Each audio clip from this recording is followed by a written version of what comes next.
ওম নমো ভগবতে বাসুদেবায়।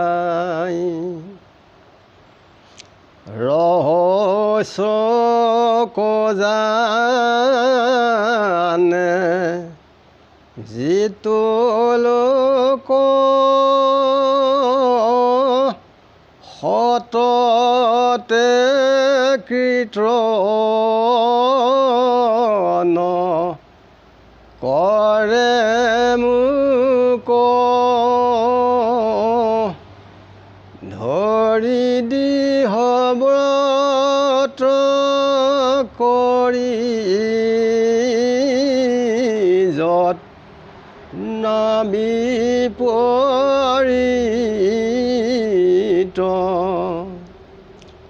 মোৰ খবৰটো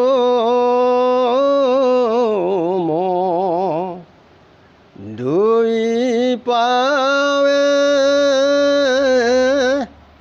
কৰে নমস্কাৰ ভক্তি ভাৱে তাৰ মূৰ এৰি না হি কদাচিত।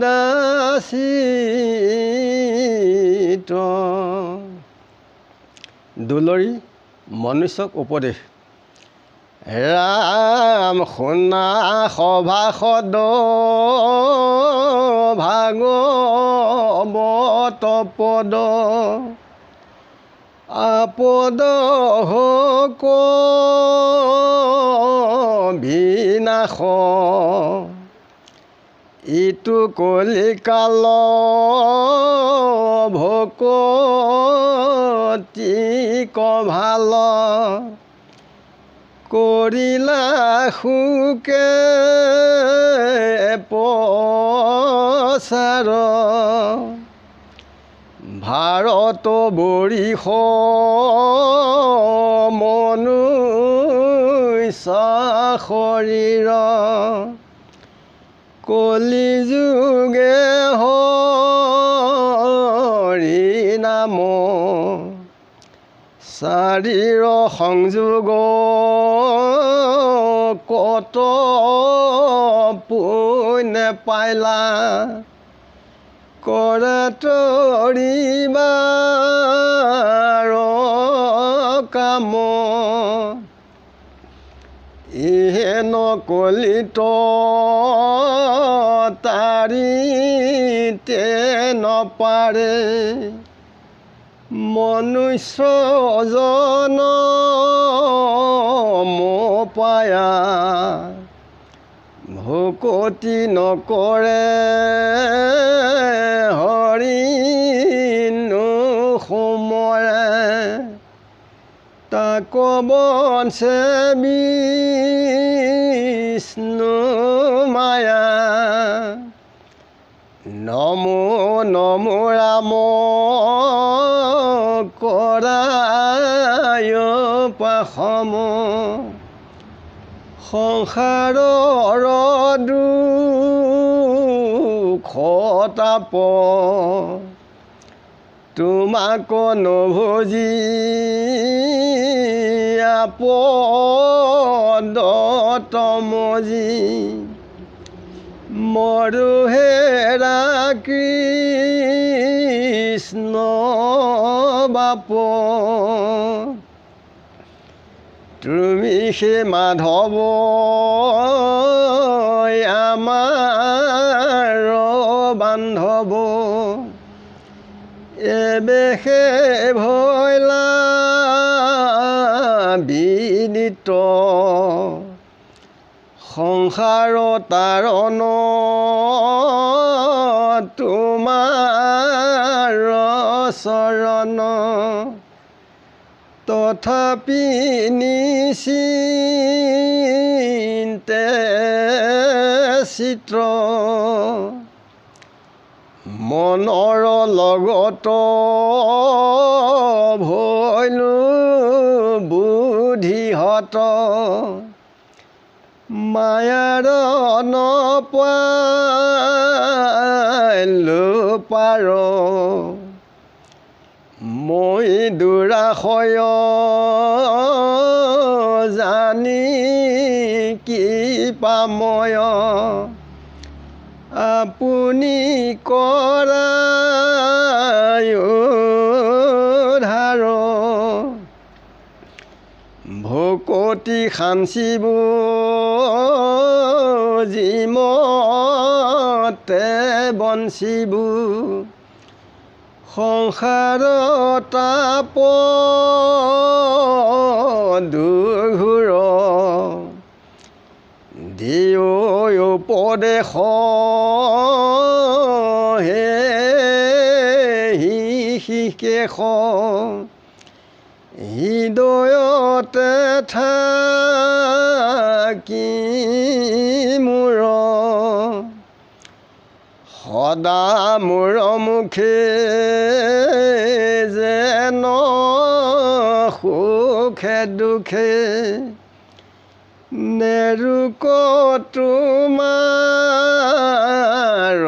নাম হেন কৃপা কৰা দিন কয় ধাৰা ডাকি বোলাৰা হৰি ৰাম কৃষ্ণ শংকৰ গুৰু হৰি ৰাম।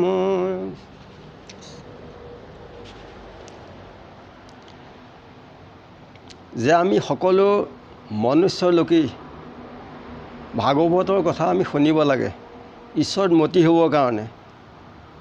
মতি হ'লে তেতিয়া আমাৰ যিবিলাক আমাৰ শৰীৰৰ আপদ আছে এই সকলোবিলাক তেতিয়া বিনাশ হ'ব। যে এই কলিকালত শুকমুনিয়ে ভাগৱত প্ৰচাৰ কৰিছে, আমি ভাৰতত মনুষ্য জন্ম গ্ৰহণ কৰি যদি হৰি নাম নলওঁ তেতিয়া এই সংসাৰত আমি বৃথাই জন্ম লোৱা হ'ব। আৰু চাৰিও সংযোগে ধৰ্ম অৰ্থ কাম মোক্ষ যে কত পুণ্যত মনুষ্য শৰীৰ পায় ইয়াক আমি তৰিবৰ কাৰণে আমি চিন্তা কৰিব লাগে। অসীম জনম শত কোটিৰ অন্তৰে কত ভাগ্য বসে জীৱে নৰদেহা ধৰে। কোটি কোটি জন্মৰ অন্তৰত জীৱে জন্ম লৈ লৈ সিহঁত মনুষ্য জন্ম পায়। যে মনুষ্য জন্ম পায় বিঠাই খেদিলে পৰজন্মৰ কাৰণে আমি ঘূৰাই লৈ ফুৰাব আমাক।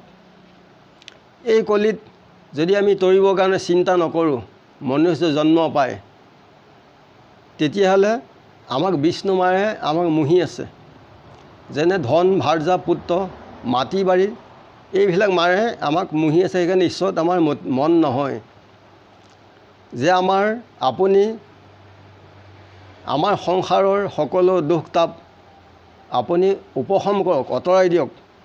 যে আপোনাক নভজি আমি আপদত মজিছোঁ, আপুনি আমাক দয়া কৰক। আপুনি বান্ধৱ আত্মা ঈশ্বৰ স্বৰূপে সমস্ততে আমি পৰমাত্মাৰ ৰূপে বিদিত হৈ আছে।